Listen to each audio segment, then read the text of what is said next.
Galera, olha só, vou trazer só um videozinho aqui. Eu não sei como é que vai ficar o som, porque esse aplicativo aqui é do próprio celular, tô testando ele para ver como é que vai ficar as gravações de tela. O que acontece? A necessidade de conhecer as escrituras. Olha só, mas você tem que conhecer no seu tempo sem misturar as coisas, para não misturar essas doutrinas de desigrejados, que Jesus já voltou, ou algumas coisas assim. Igual muita gente que saiu, eu vi hoje uma reportagem de gente que saiu da Batista, considerada uma igreja que estuda muito bem a Bíblia, e virou testemunho de Jeová. Ou qualquer outra coisa assim. Então, aqui eu vou mostrar três casos. O primeiro caso é uma pessoa totalmente mal intencionada, tentando atrapalhar para Satanás dentro da igreja. A segunda, uma pessoa que tem uma.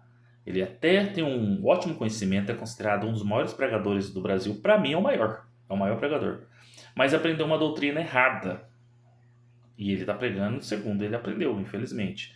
O terceiro, ele aprendeu a doutrina certa. Esforça, não tem tanto conhecimento. Esforça, eu acho que ele é até conhecido no meio pentecostal. Não prega errado, não. Mas não tem visão. Não sabe, não tem profundidade naquilo. Ele entende que há algo mais, mas ele não consegue expor, não consegue explicar. Então eu vou começar com o mal intencionado. Olha só, para vocês verem a necessidade de conhecer. Vamos ver se aqui vai sair a gravação no vídeo. Deixa eu ver.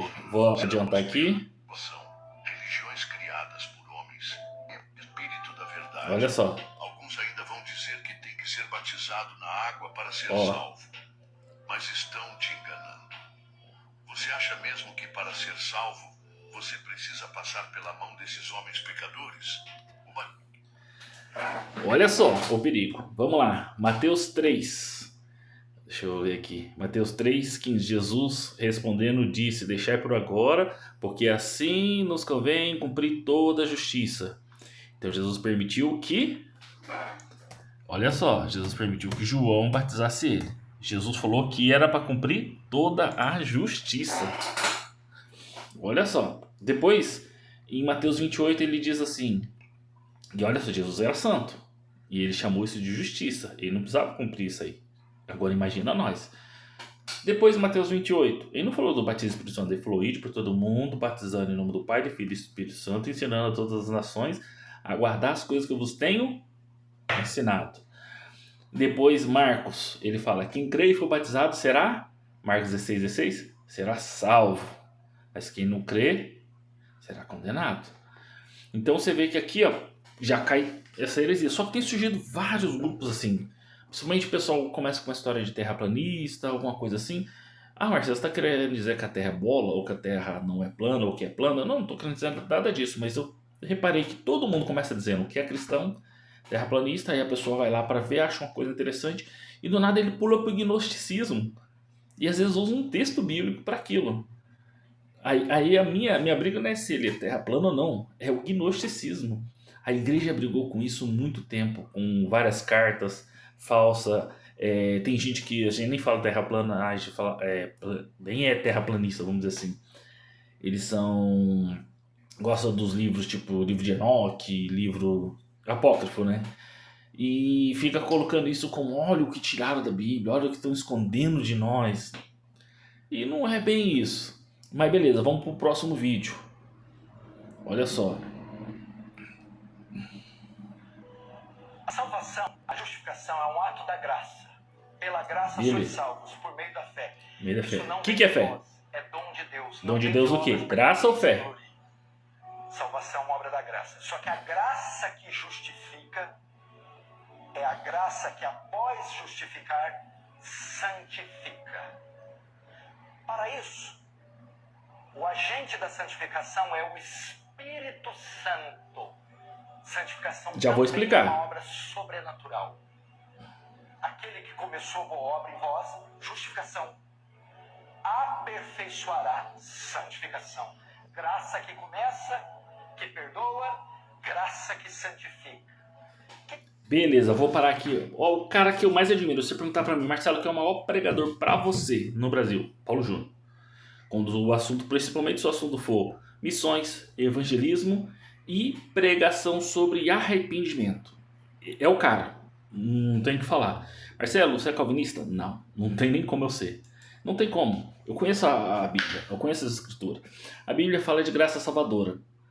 E Paulo, após pregar a graça salvadora, eu apelidei de graça permanente porque ele usa o termo permanecer na graça. Ele usa esse termo não só falando permanecer na graça, se você ler lá em Atos 13:43. Ele falou assim, olha, ele instruía que permanecessem na graça, como ele vai usar esse termo da graça aí em outras palavras, mas querendo dizer que é para permanecer, tipo 2 Coríntios 6:1, ao qual ele fala que cooperando nós, olha só, porque para eles é blasfêmia, você cooperar com Deus cooperando nós com ele, para que não recebeste a graça em vão, receber a graça à toa. Eles acreditam que receber a graça, a boa obra que Deus começou ele termina, quem foi salvo, aquele uma vez salvo, sempre salvo. Não é bem isso, é que eles acreditam assim, que quem recebeu a justificação, quem recebeu essa graça, não perde, aquele que é eleito não se perde. É o que eles acreditam. E Paulo já disse outra coisa.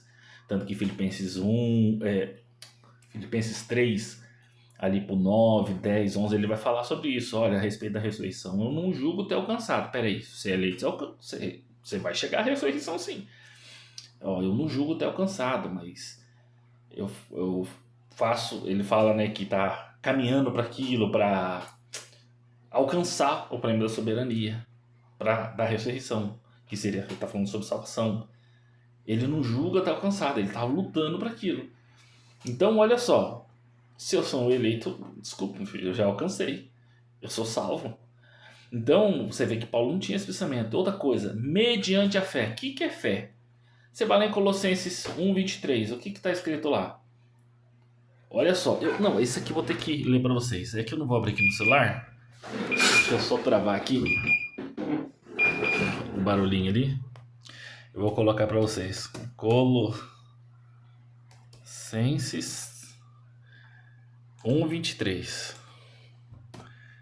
Olha só. Se na verdade permanecedes fundados e firmes na fé. Olha só. Olha assim, não se mover do evangelho. O evangelho você sabe que é doutrina. Mas o que ele está falando de permanecer firme e fundados na fé? Se a fé é um dom de Deus e a graça eu não tenho como perder e a boa obra ele faz, como eu vou ficar firme e fundado na fé? Como ele está querendo dizer para mim permanecer? De novo a graça permanente aqui. Se na verdade permanecer. Como assim permanecer? Não é Deus que opera o tanto agir como efetuar? Entendeu o problema de uma má interpretação? Dá para entender? Então o que é fé? Fé é doutrina. Tem 3 tipos de fé. Existe o dom da fé, citado lá em Coríntios 12. Não é dado para todo o corpo. Então, mas quem não tem a fé não vai se salvar. Não está falando desse tipo de fé. Senão está lascado. O resto do corpo lá, o que tem o da ciência, o dom de discernimento, o dom de interpretação de língua, de profecia, vai tudo pro inferno. Porque diz que não é dado... é um corpo e cada um recebe um dom, ou mais de um dom. Mas que no corpo não era todos o mesmo dom em um corpo. Lá fala que cada um tem funções diferentes. Tem a fé, crer, acreditar, entendeu? E muitas vezes a fé é tido como a mudança de vida. Vós que credes, vós que mudaste de vida, vós que acreditaste, que seguiram, que está seguindo. Não crede até Satanás crer. Porque Tiago não fala que, você crê em Deus? Satanás também crê e estremece. Então ele estava explicando, existe fé e fé. Beleza? Então aqui é o cara excelente, mas a doutrina calvinista é cheia de falha. Nos pontos calvinistas, entre os 5.4, eu teria que rasgar vários versículos da Bíblia. Se vocês quiserem, qualquer dia eu pego aqui e coloco para vocês. E vamos por último, que é um cara pentecostal que está estourando aí, eu não sei se ele é antigo. Eu não seria maluco de dizer, vocês não têm vida com Deus, vocês não têm vida de voltar. E eu não vou falar isso, eu não conheço a vida de vocês. Agora eu garanto para vocês, tem gente que tem altar, mas não tem lei. Ótimo. Tem gente que não está em adultério, não está em pecado, não é mentiroso, não é adúltero, não é fornicador, mas o altar dele não tem lenha. Ele tem vida no altar, mas não tem combustível no altar. É esse preguiçoso que entra no culto e não consegue dar um glória a Deus. Opa! Não diz um aleluia, para levantar a mão é um sacrifício, porque ele tem altar, mas não tem lenha. É É gente que chega na presença de Deus sempre com preguiça, com má vontade, com moleza. É gente que vem, mas não, vou falar, olha aqui pra mim, eu não tô te ofendendo não. Beleza. Entende aqui? Qual é a visão do cara? A visão do cara que a lenha não é 9 dons que você tem que buscar. Dos 5 ministérios, 4 são continuados que você tem que exercer. A lenha não é 9 dons do Espírito que você tem, 6 peças de armaduras que você tem que buscar, 9 frutos do Espírito, não sei se eu já falei. Então, quer dizer, são 9 dons, 9 frutos, 4 ministérios continuados, 6 peças de armadura. Buscar as coisas que são lá de cima, não está em Colossenses 3:1? E não as que são terrenas? E essas coisas lá de cima, será ainda, além dessas coisas, não tem algumas coisas a mais por trás, umas coisas espirituais a mais que Deus traz à nossa vida? Então, assim, tanta coisa que pode ser considerado lenha, a preocupação pentecostal, de um cara que tem uma visão, com certeza, deve ser ali arminiana, wesleyana, porque aparentemente ele deve ter saído de assembleia ou de a raiz assembleana. O cara tá falando de aleluia, glória a Deus. De má vontade no culto, beleza, isso a gente vê mesmo. Má vontade no culto é a pior coisa que tem. Você fazer uma coisa com uma má vontade é a pior coisa que tem. Isso aí eu não discordo dele, não. Discordo não. Mas olha só o que ele coloca como sinal, como visão de lenha. Então ele começou a pregação excelentemente. Mas ele puxa, é uma pessoa que está no caminho certo, está numa doutrina certa, mas ele não conseguiu ter a visão. Então, para você, assim, só para resumir, pregando totalmente mentira, negócio em questão do batismo, que ele precisa batizar, que não precisa, para puxar, é os famosos agentes de Satanás. O segundo, tem até um bom conhecimento, mas vem de uma doutrina errada, então ele acaba pregando coisa errada. E quando eu pergunto para os calvinistas o que é fé, ou coloco esses textos, coloco sobre a soberania de Deus na maneira que eles veem e coloco alguns versículos, eles correm. Ninguém responde. Nenhum, até hoje. Nenhum respondeu. Sabe que é nenhum? É nenhum mesmo. Todos correm. Principalmente quando falou de fé, graça permanente, essas coisas assim. E esse aqui, ele tá no caminho certo, mas não conhece. Aí, o que acontece? É o que eu vejo aí na internet direto, o pessoal tomando uma surra de católico. Eu não tô criticando, se é católico estiver assistindo, beleza, bate mesmo. Não tiver conhecimento, não tô dizendo que você tá certo na sua doutrina. Tô dizendo que tem que bater mesmo, pra pessoa se envergonhar e buscar. E procurar ler a Bíblia. Meu filho de 9 anos venceu um quiz do resumo de várias escolas bíblicas que teve no mês. Só que tem um problema. A escolinha dele é uma, a dos adultos era outra. Era quem levantasse a mão e respondesse primeiro. As crianças não eram para ter chance nenhuma. Não era para as crianças responder uma. Porque era levantar e responder. E tem uma mulher lá que já foi professora, tem bastante gente estudada lá. E eu falei, eu não vou falar nada, vou ficar quietinho aqui na minha. Só vou responder quando alguém não souber nada mesmo. Ninguém souber responder. E vou ser sincero pra você, tinha só uma pergunta lá que eu não sabia, mas o resto eu caladinho. E o meu filho ficou em primeiro lugar, à frente de uma professora que já deu aula de célula, de escola dominical, de grupos, que é líder. Pra você ter ideia, ele ficou, não só venceu a professora, como o pessoal da igreja. Ele venceu em primeiro lugar, 9 anos de idade. E era assim, quem levantasse e respondesse primeiro, e todo mundo, e não dava nem espaço para ele. E ele ia lá e respondia outra, e ganhou. E para você ver a decadência do conhecimento dentro da igreja. Então, assim, a gente tem que pegar os textos, ligar os textos. Eu dou até um conselho para muita gente que é tipo assim, tenta pegar no mínimo 3 ou 4 textos confirmando uma teoria. Tem uma teoria? Pega 3, 4 textos. Depois você achou o texto rebatendo? Está rebatendo mesmo? A Bíblia não se contradiz. Então você interpretou errado. Agora coloca as duas de frente. E aí? É assim que eu descobri. Quando fui estudar calvinismo e arminianismo, eu pus isso aí. Os textos que se diz calvinista não contraria o arminianismo. Mas os textos que diz... Ao contrário, né? Os textos que se diz calvinista, ele não consegue rebater o arminianismo. Mas os que dizem arminianismo rebate claramente o calvinismo. Foi onde eu entendi. Foi um erro interpretativo. Foi um erro de interpretação deles. Aí, então, assim, você vê aqui que às vezes uma falta de conhecimento pode gerar vários problemas. E ó, são caras que estão em destaque. Eles estão fazendo o que eu não estou fazendo. Irmãos, eles são bênção. Eles são bênção.